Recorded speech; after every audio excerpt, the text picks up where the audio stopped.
kabar? Semoga Anda dalam kondisi sehat. Karena kini saatnya Anda menyimak berita Jawa Timur bersama saya, Auriga Agustina. Sejumlah berita pilihan akan kami sajikan kepada Anda. Berikut 3 berita utama hari ini.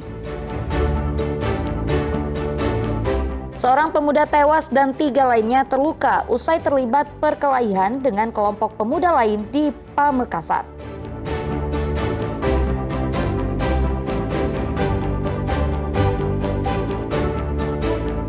3 petugas di RSUD Bangkalan dibekuk polisi karena kedapatan pesta sabu-sabu.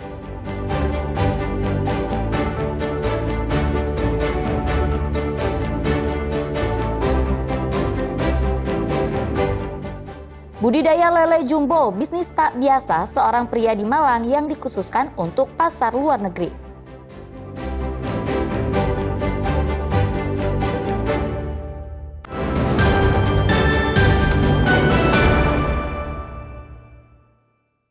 Kita ke berita pertama, seorang pemuda warga desa Teja Barat tewas di depan Masjid Agung Asyuhada, Masjid Pamekasan. Korban diduga terlibat perkelahian dengan sejumlah pemuda lain. Sementara 3 orang lainnya juga mengalami luka-luka dan masih menjalani perawatan di rumah sakit.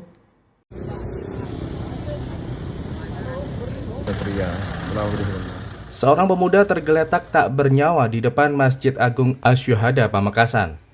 Korban diketahui bernama Warisol Rasid, warga desa Teja Barat, Kecamatan Kota Pamekasan, Madura. Menurut warga, korban diduga tewas setelah terlibat perkelahian dengan sejumlah pemuda lainnya di sekitar lokasi. Warga sempat berusaha memberi pertolongan namun nyawa korban tak terselamatkan karena luka senjata tajam yang parah di sekujur tubuhnya. Selain mengakibatkan seorang tewas akibat perkelahian berdarah ini, 3 pemuda lain mengalami luka-luka dan dirawat di rumah sakit. Polisi yang mendapat informasi dari masyarakat datang ke TKP dan mengumpulkan beberapa bukti termasuk memeriksa beberapa saksi mata. Untuk sementara motif ya dari unit reskrim Polres Pamekasan dan juga dari Polsek Kota masih melaksanakan kegiatan penyelidikan lebih lanjut. Apabila nanti ada informasi kami akan sampaikan kepada rekan-rekan. Nah, untuk pelaku apa sudah diamankan? Untuk sementara pelaku masih dalam penyelidikan dari unit reskrim Polres Pamekasan dan juga berkolaborasi dengan Polsek Kota. Untuk korban sementara ada 4, ya 2 orang yang dirawat di RSUD Semat yang luka-luka dan juga 1 yang MD juga ada di jenazah di RSUD Semat juga dan 1 di Narasati. Hingga kini pihak kepolisian masih terus melakukan penyidikan untuk mengungkap motif dan pelaku di balik perkelahian yang berujung maut ini. Fatur Rosi dan Sri Rama melaporkan dari Pamekasan.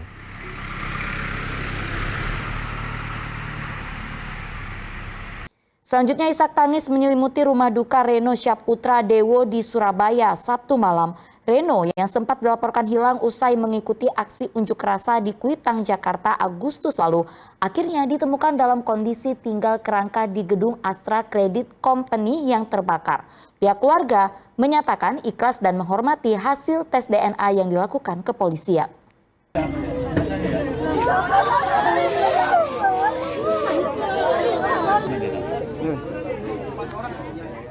Suasana duka menyelimuti rumah keluarga Reno Syaputra Dewo di Jalan Kampung Malang Utara 1, Surabaya. Isak tangis keluarga dan kerabat pecah ketika peti jenazah tiba. Sang ibu bahkan tak kuasa menahan kesedihan hingga jatuh pingsan meratapi kepergian anak sulung yang begitu dinantikan kepulangannya. Reno dilaporkan hilang sejak akhir Agustus 2025 setelah mengikuti aksi unjuk rasa di kawasan Kuitang, Jakarta. Selama berbulan-bulan, keluarga terus berharap Reno akan pulang dalam keadaan selamat. Namun harapan itu sirna setelah pada 30 Oktober 2025, 2 kerangka manusia ditemukan di dalam gedung Astra Credit Company yang hangus terbakar. Hasil tes DNA yang diumumkan kepolisian pada Jumat 7 November 2025 memastikan salah satu kerangka tersebut adalah Reno Syaputra Dewo.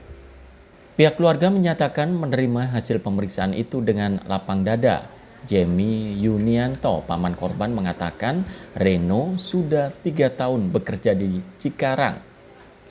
Tanggal 29 Agustus 2025, ia sempat menelpon orang tuanya di Surabaya, minta dikirimi uang Rp50.000.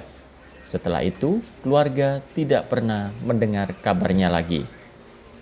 Kami yakin dan mempercayai institusi polisi ya untuk melakukan tugasnya ya, untuk tes DNA, terus hasil DNA itu tadi.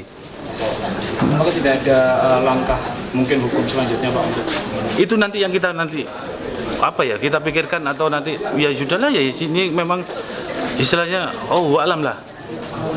Kalau untuk sampai ke selanjutnya kayaknya enggak ada deh Mas. Kontakan terakhir dengan ayah atau ibunya itu Tanggal 29 itu Mas. Minta transferan uang menurut ayahnya ya, keterangan ayahnya itu minta transferan uang cuma 50.000 sih buat beli makan. Reno merupakan anak pertama dari 2 bersaudara pasangan Muhammad Yasin dan Rita. Setelah perjalanan panjang dan penantian, kini keluarga hanya bisa mengikhlaskan kepergian Reno untuk selamanya. Jenazah Reno Saputra Dewo akan dimakamkan di tempat pemakaman umum Putat Gede. Wahyu Pratama dan Sri Rama melaporkan dari Surabaya. Pelaku pembunuhan dan pembakaran pria yang ditemukan di Pamekasan diringkus polisi. Pelaku adalah mantan suami istri yang merupakan tetangga korban.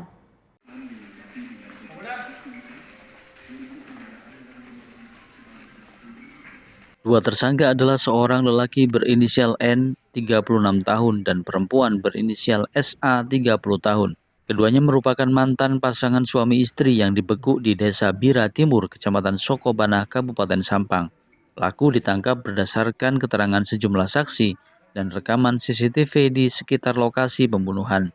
Berdasarkan hasil penyidikan sementara, motif pembunuhan tersebut karena pelaku N sakit hati kepada korban, lantaran korban diduga berselingkuh dengan pelaku SA sehingga kedua pelaku bercerai. Untuk membuktikan jika pelaku SA tidak berselingkuh, pelaku N menyuruh mantan istrinya itu menghubungi korban untuk bertemu di lokasi kejadian.